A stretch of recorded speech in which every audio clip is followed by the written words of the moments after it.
Hi, everybody. Welcome to the Tuesday Night Music Show. I am joining you from 1955, the I Love Lucy set. But the rest of them are here in 2024. Whenever you happen to be watching the show, might be 2026, depending on when it gets uploaded. And tonight we're going to talk about ballads, slow songs. What are cool ones? When to play them? Which ones to play? All that kind of neat stuff. But first of all, I wanted to talk about something else. And it's more of a conversation with Jay than anything else, but y'all can listen in. John, too. Well, Eric, everybody, Damon. I did a deep dive on something that I did on Record Roundup a while back.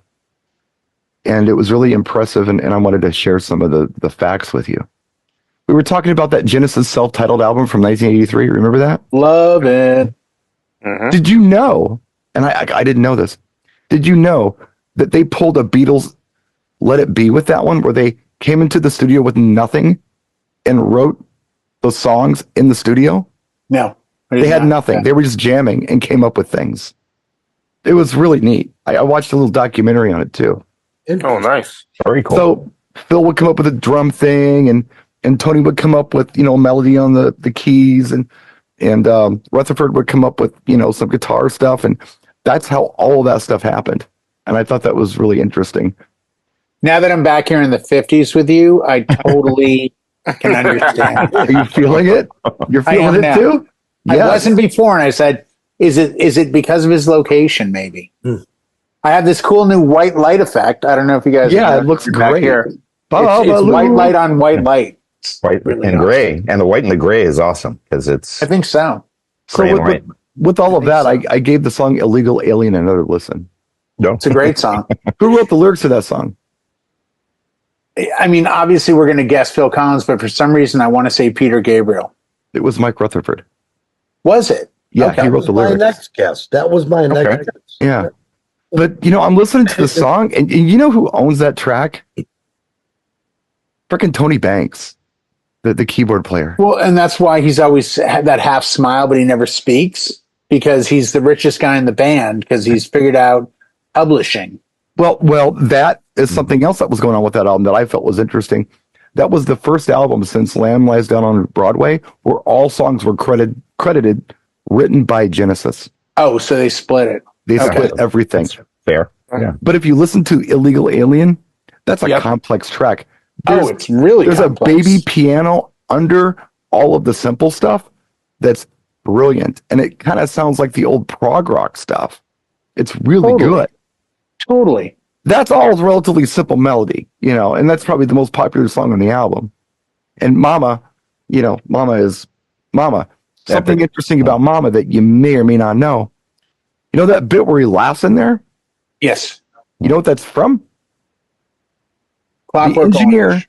The engineer brought in a copy of Grandmaster Flash's The Message, where he's like, "Don't push me because I'm close." Like a jungle sometimes. Phil was mimicking that. Huh. That's where he got the idea setbacks, Snowbound, Bad News Psycho, Heart Attack, Breakdown. Don't make me go to old. That part didn't happen on the Genesis album. But anyway, I thought it was interesting, and I thought I'd share it. Was almost going to redo it for Record Roundup, but I thought Tuesday Night Music Show would be a fun place to talk about that. I think our audience is educated enough and intelligent enough to understand my reference here. So Tony Banks, the keyboardist for Genesis, is the John Deacon of the band. John Deacon, of course, the bass player from Queen, who solely owns the publishing on just a couple tracks that I know of. Another One Bites the Dust.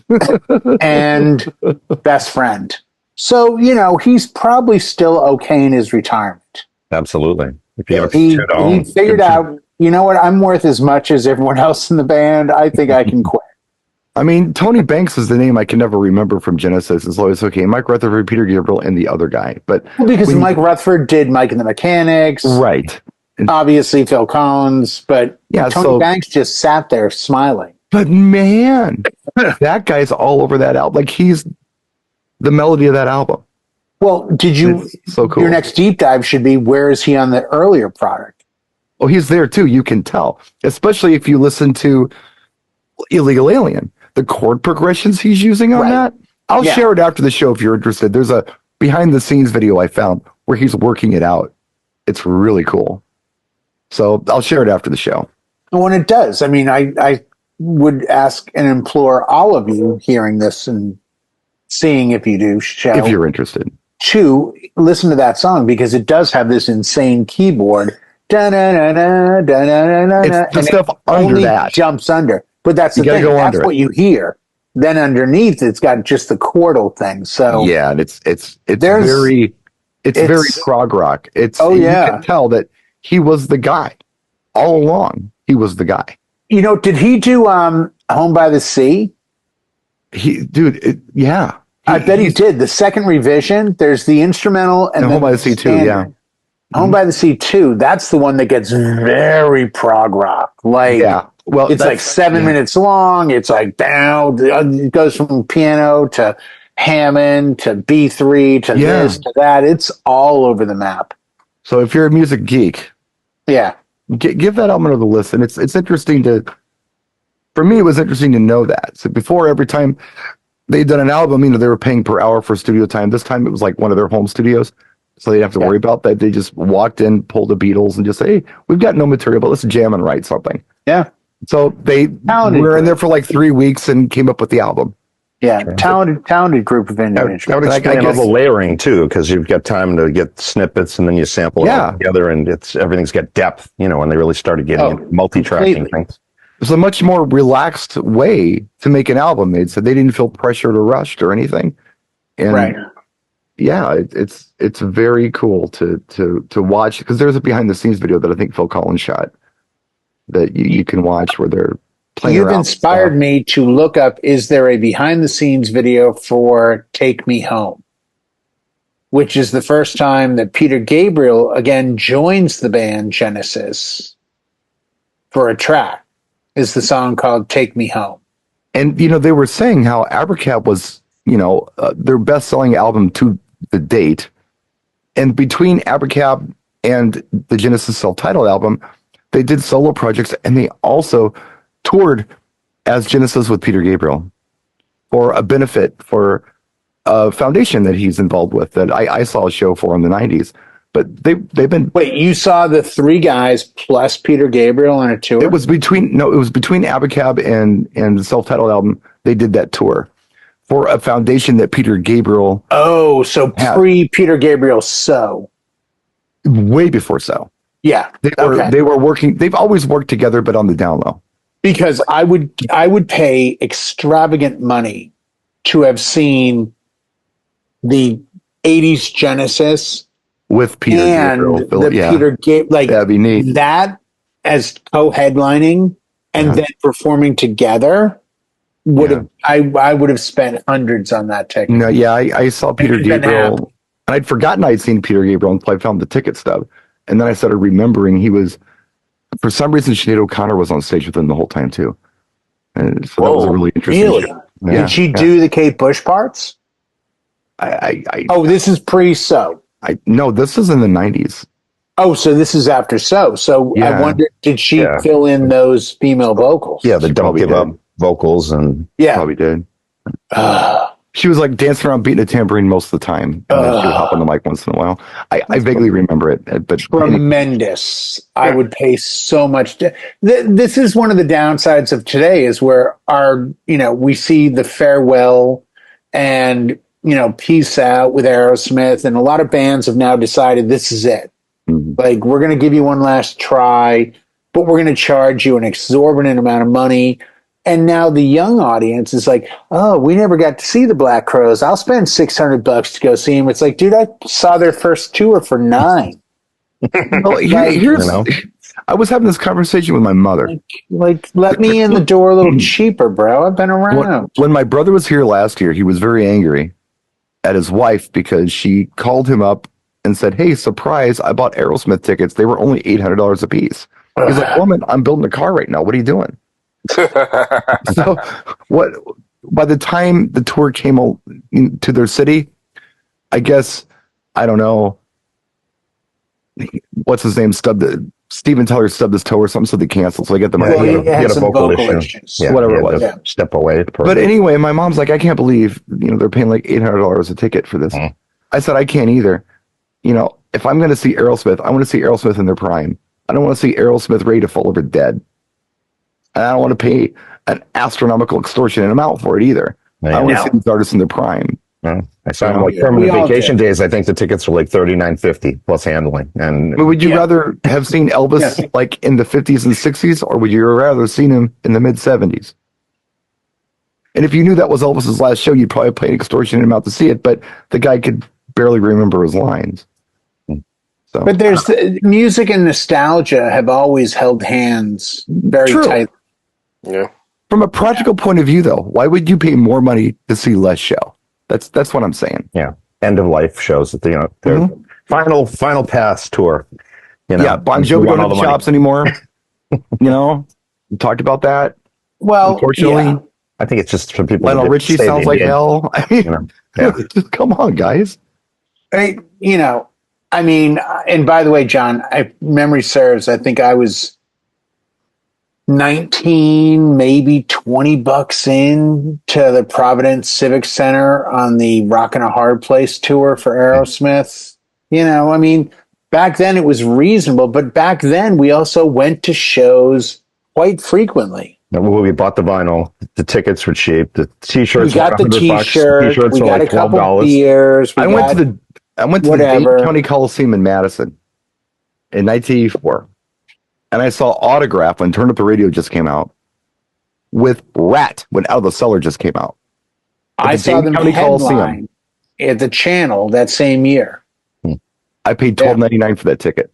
I got in free, luckily, because I worked at the Coop, but it was, there was like 300 people maybe. And general admission. I had to sit. Oh, yeah, it was GA. I had to sit. Yeah. Well, John knows the Channel. Yep. It was just a bar club. And I had to sit through the whole show. And the only benefit of that show was that I spent a good 15 minutes talking to Cassandra, who at the time was the ticket booth girl and was also Joe Perry's ex-wife. And I was the only one talking to her and trying to figure out a way to get her to tell me Joe Perry stuff, which she wanted nothing at all to do with me about that, because she was doing tickets at a club as his ex-wife. So apparently I didn't understand at 21. This is probably a sign she didn't get that Aerosmith money. Yeah. Her ship didn't come in. No, it did not. And I didn't get that. Sailed right past the dock. And she died, sadly, about 10 or 11 years later, I think, from different reasons. But yeah, it was... And I feel bad. It's like, I've got, and if I haven't told you, I'll make the announcement here. I now have 2 children living in my house. My gone to Hawaii son has moved home. He's back in the home. So I've got the 2 of them, but their sense of going to a show is just, they don't get it. They don't see the thought of going to see a concert. Yeah. My youngest, Colin, will say, oh, there's a festival. And I saw an article today that said people sub 25 go to festivals. They don't go to concerts. They don't go to shows. They'll go to festivals. They'll go to a 1 or 2 day show that's got 20 artists. But they're not into that, let's go to this club. So I have to think... Unless it's Taylor Swift. Yes, Taylor is a standout. But in the next 10 or 15 years, how different is the musical scene going to look when bands realize what we're wasting money on the road because our audience has gotten so old that they don't want to leave the house anymore. Sure. They can just simply go on YouTube and watch whatever. And it's kind of sad. I mean, I like to go to those things and meet girls, Well, I mean, it's June. Like Duran concerts were awesome. Yeah. 1985, dude. Took my sisters. They were awesome. I wore red Girbaud pants and a iced out for that one. Japanese rising sun gray sweatshirt where I cut the sleeves off to look like I had a muscle, which I did not have. I probably had a bandana as well. Picture Karate Kid meets Jakey Lee Avazzi meets anybody that was an extra that got shot on Miami Vice. That was kind of the look I was securing. I think it would be prudent at this point, since we got about a half hour left, to go ahead and talk about our topic, which is ballads. Oh yeah, you guys okay with that? Yeah, I'm down. Let's go for it. So, John, if you got this far into it, tell people to jump to the half hour mark if they really want to see what the show topic's about. John would be the guy that you don't see on the show anymore. Yeah, not the other Jones. Yeah, John's a big dude. He's like Charlie from Charlie's Angels. Yeah, exactly. We hear him on a speaker every week on a desk, a little beige speaker. We hit a button. He lets us know what to do. He says, "Good morning, idiots," and we're like, "Hey, John. Hey, John, what's up?" I would like to yield to Eric on this because he's the one who really wanted to do the show tonight. So tell us, Eric, what were you hoping to get out of the show? Here we go. Talking about ballads. Oh, come on, Jay. Give me. Here we go. No, I'm saying here we go. Excited. Did you hear the excitement in my voice? Excited. Yeah, ballads are exciting. No, they are. Dude, I got 100 I can throw down. Come on. So don't I. No, I can't imagine. Here we go. Tom Waits stuff. Go ahead.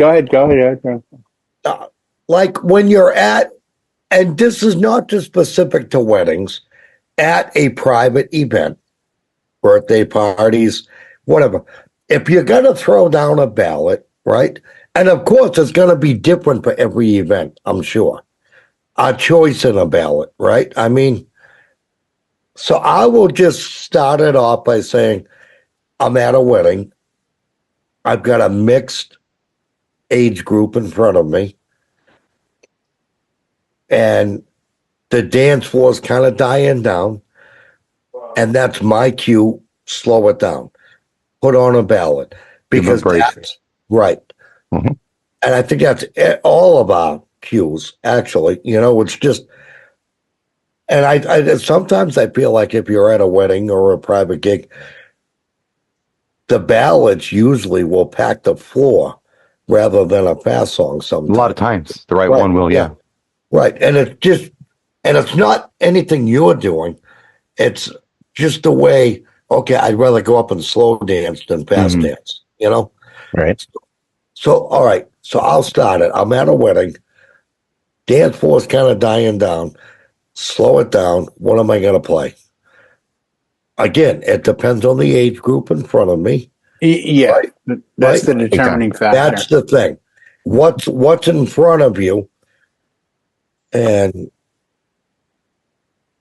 well, you know what? You could throw down this song, and I don't care who's in front of you. It's gonna do well. What a Wonderful World. Yeah, it's an easy one. I knows it. Right. Yep. It don't matter what the age group is in front of you at that point. Unchained Melody by the Righteous Brothers. There you go. One's hit or miss. Thing. Yep. That's hit or miss. But I find it to always work. For a certain audience, it does. What we were talking about last night that I think Eric really was like, hey, that's really good.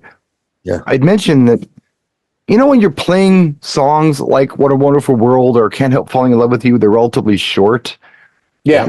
Put those songs on. Like, let's say you're doing a fast set and you notice, okay, it's kind of dying down a little bit. You put those songs on, the classic short ballads, slow songs. Yeah. Throw on What a Wonderful World or Can't Help Falling in Love with You by Elvis Presley. And you will get some people dancing, but you'll also see these 1,000-year-old people trying as hard as they can to make their way to the dance floor. Right. By the time they get there, there's 20 seconds left to this. That 2.5-minute song is already burned through. Right. So what you're saying is you need a pocket song. When you see that response, you need a second track. Yes. May I suggest Etta James, At Last. At Last. That one's good. I was going to say Patsy Cline's Crazy. I think on the same palette. Same palette. All good if our audience is in their 60s or you have someone struggling to get to the floor. These are the throwback ones that the younger kids be like, what is this? Unless their parents played. If you need to go in the last 10 years, I got to be blunt. We got to go country. We got to go Tennessee whiskey. See, it just hits. Yeah. It just hits.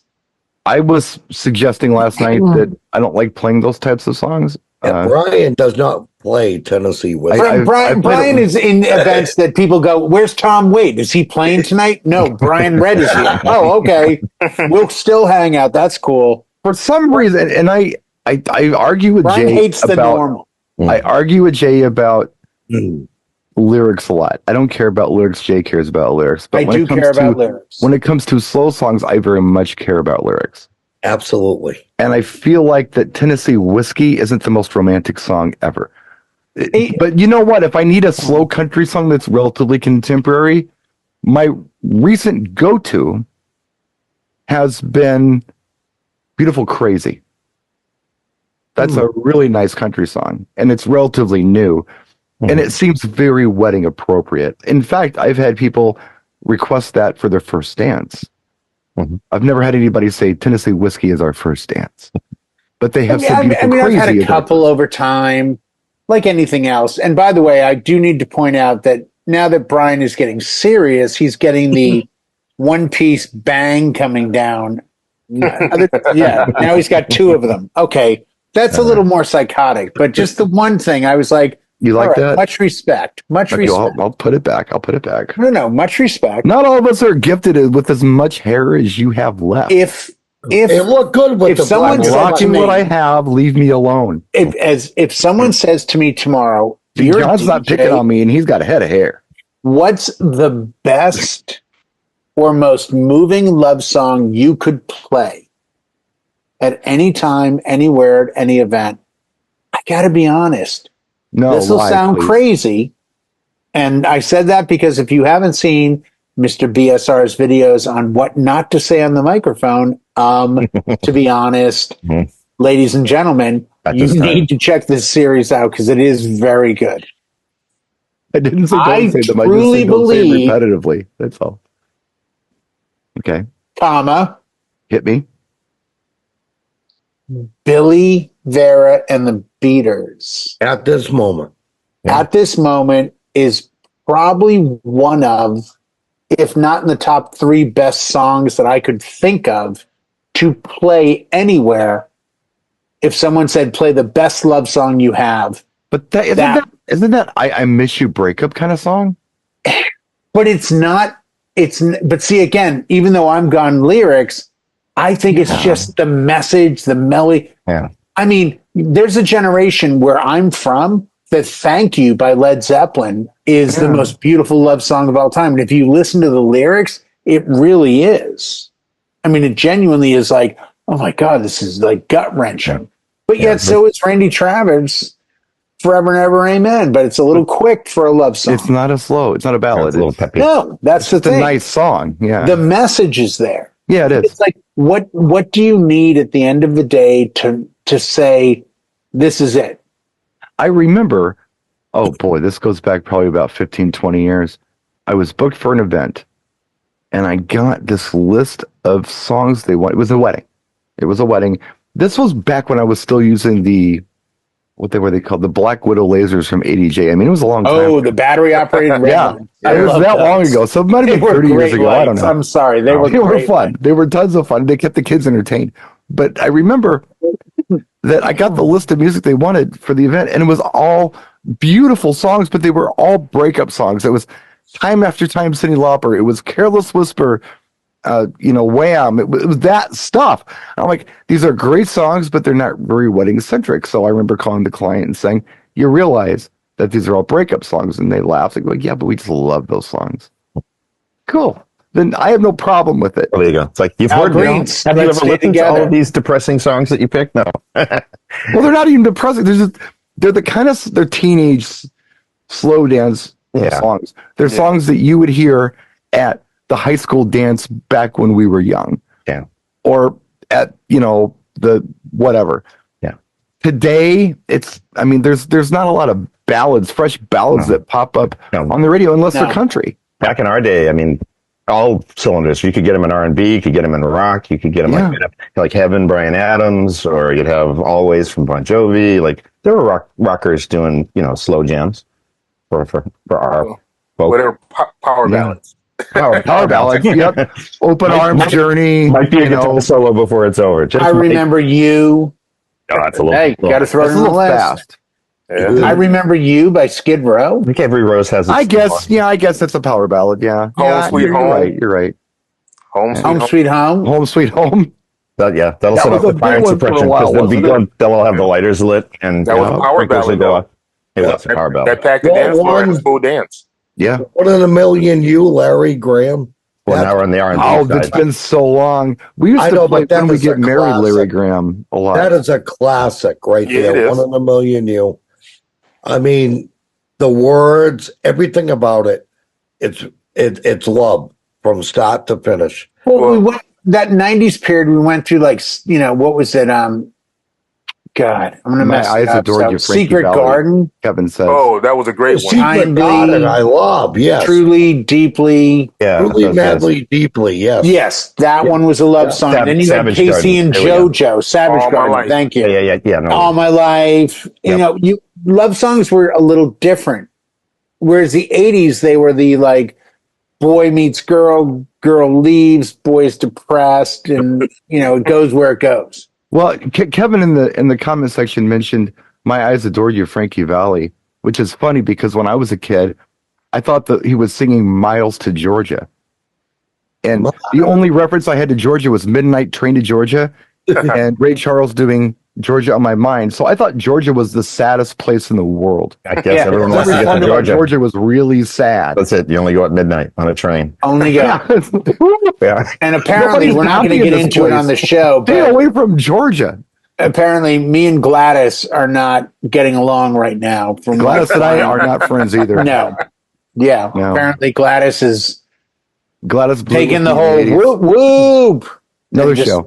Ruined it That's for another us. show. That's a different show. Let me ask you this. But another great love song is Here and Now, Luther Vandross. Yeah. No, fantastic. Stay Totally. That's Luther was cranking them Well, out but for a minute. And that's very let me wedding ask you: appropriate. is Dance with My Father a love song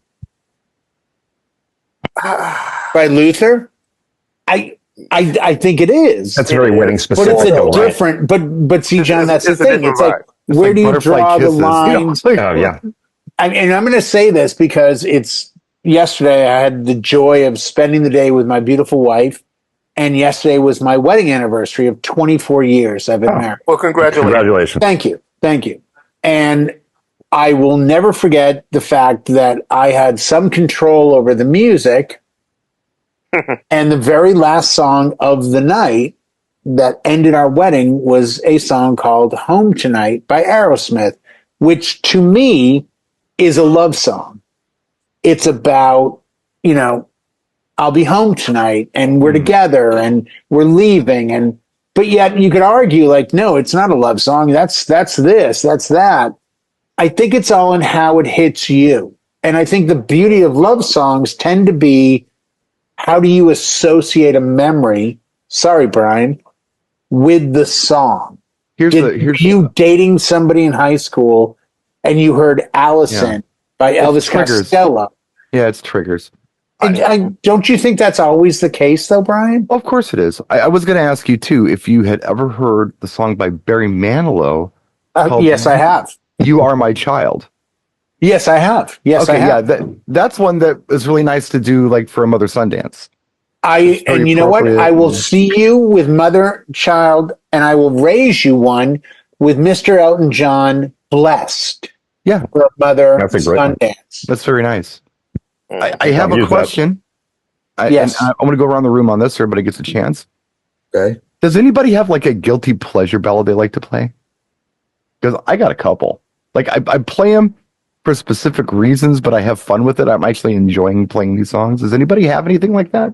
Oh, I have one. Yeah. And it's Swaying to the Music, Johnny Rivers. Oh, nice.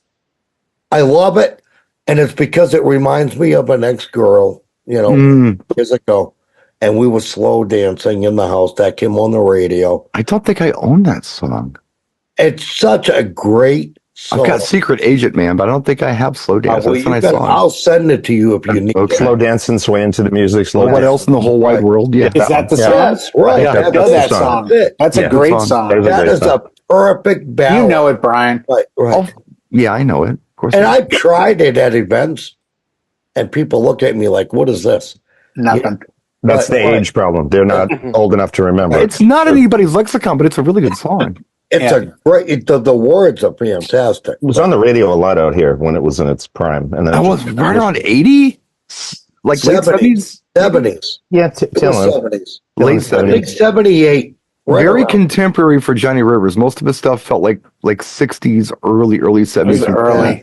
Yeah, exactly. I think this was about 78. Memphis, Tennessee, help me kind of slow dancing. Get in touch with me. Way into the music. I know it's not any of my K-Tells from 77. I was going to say, it's a great song. It's not on any compilations. He wasn't about to sell that out for cheap. So. No. I have two guilty that one. I have two guilty pleasures I'd like to share with you. Yes. One, and I love playing it because I love seeing people's reaction when they do, is Marvin Gaye, Let's Get It On. Yes. I think it's fun because some people will laugh and it's fun.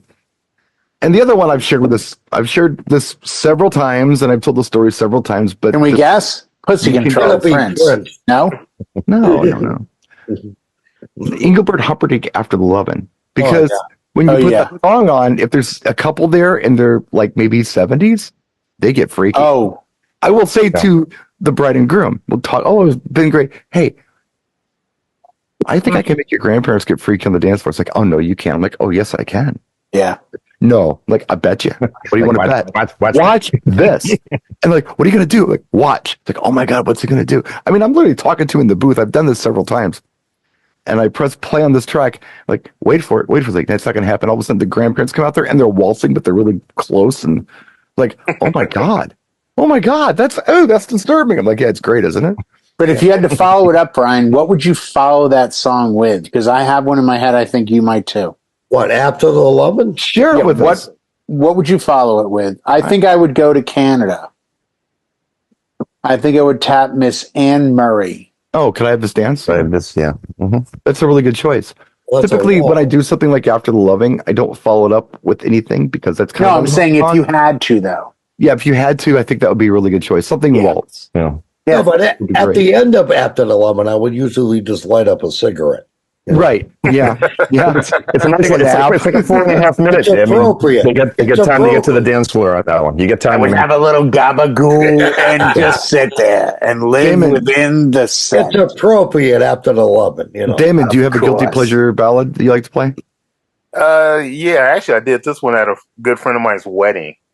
Okay, and it's two songs, but they flow together. Okay, it's a Luther Vandross song, "If Only for One Night," and "Creeping." Because when he met he met his wife, he was actually creeping. Yeah, with another girl, and he met her. For those of you who don't understand what Damon just said, if we need to have translations, subtitles, stepping out for the not or cheating or exploring other options while you he was with somebody else and creeping no scrubs were hurt during this. Yeah, so that's like one of my guilty pleasure ones. Nice. You listen to the words to that song, you be like, oh, he only wants to be with her for one night. Thank you. Yeah. But then wait, he was creeping with her also. So that's one of my favorite guilty pleasure songs that I play at some weddings sometimes, just to get reactions and see. Yeah, that's and it actually packs the dance floor still. I mean, people dance to it. It's like, okay. What do you got, John? I'd sneak in, because there's ones that are just the staples, the ones you always play. But you play something that kind of has a groove and they can't identify and people want to dance to it. I used to like using International Lover from Prince. Oh, wow. Wow. Let me take you round the world. It's just kind of a nice beat and people get out and it's long. You could run the full length, but there's a break spot. You can get out of it if it's not hitting. Like talking about using your so cool. Using your seat cushion as a flotation device. Yeah, you can get out before that. Because after the last quarter of that song gets pretty raw. Yeah. So you need to get out of it at some point. You want to get out of it. Yeah. You followed it up with Scandalous. Yeah. So, no, I do like the time too. Like Gigolos Get Lonely too, or like chili sauce if you want to have fun. Beautiful. Chili sauce. Gigolos. That's what we were doing back in the day. That's the vinyl days, Yeah, that's a great song, though. I mean, lyrically, it's ridiculous, but it's a really nice song. And Gigolos, whoo, another great. To the boom. Go ahead, Jay. What do you got for guilty pleasure? Beat. You know what? I've never played this at an event. Okay, but you'd like to. I would love to. And it is a song just hits every time I've ever heard it. And this will shock everyone, but it would be Mr. Josh Groban, You Lift Me Up. Oh, I've done that one. You have? Yes. That's a great song. That was a great song. Yes. I've done that one. Just. It's a big song. It's a huge song. I think that one's really appropriate when you have the kind of people who are also asking for things like music from the movie Grease. You know, like theatrical. Yeah. People. Yeah. Religious, but yeah, I like to Not religious, not at all, like but just Hallelujah. theatrical. Because it's a big song. No, 100%. 100%. But it's just that track that I'm like, man, when I hear it, it's like I don't want any other sounds around me. I just want to focus and just, it's so beautiful. So beautiful. It's a big song. It's a big song. Huge. Well, I think you were here that night, Brian. And the other one that I play on very rare occasions is a track by a band called Raccoon. Yeah, you were talking about that. And it's just, what's the title again for the God, I Love You, I believe is the title. Yes. Yeah. Yeah. And which also leads into another one that is one of the best love songs nobody knows is Climax Blues. Climax. I Love You, Climax Blues. Yeah. Yeah. I tell you, every time I ever play that one, There's great always a like, oh my God, what is this? You know, there's another guilty pleasure that I actually got from Jay. Jay turned me onto this, and I've done it several times, and I really enjoy doing it. Toward the end of the night, you play whatever slow song you want, and follow it up with breaking into the, I guess, break or B section of Daft Punk's One More Time. Yes. Mm-hmm. Yes. Yes. I stole that from Jay because he did it. And people will slow dance to it, and then it builds, and then pop. You got to dance on it. And you got to get on the mic then and be like, everybody jump. And they go nuts. That's tons of fun. That is like back in the old days, maybe you do the same thing with Diana Ross's Love Hangover. Well, it starts out slow. If you want a good one, Love Collide or Collide. God, what was the name of the artist? I can't for the life of me remember who it was. Was it Love Collide? No, it was. I think it just Collide, like James something, maybe. No, when you and I collide, yeah, James, you're right. It's James. Yeah, You and I Collide. I remember that. James Bay. Bay. That sounds right. James Bay. If you want to have fun, play James Bay Collide, and about 3/4 of the way, because I think it's 89 or 90 BPM, start mixing 50 Cent in the Club. And they actually mix into each other really well. And it's a great transition from, like, after cake cutting. Play a slow song, just to keep, the older crowd there, because they're like, oh, this sounds like a song we can dance to. Because we all know older people will dance to anything with a good beat.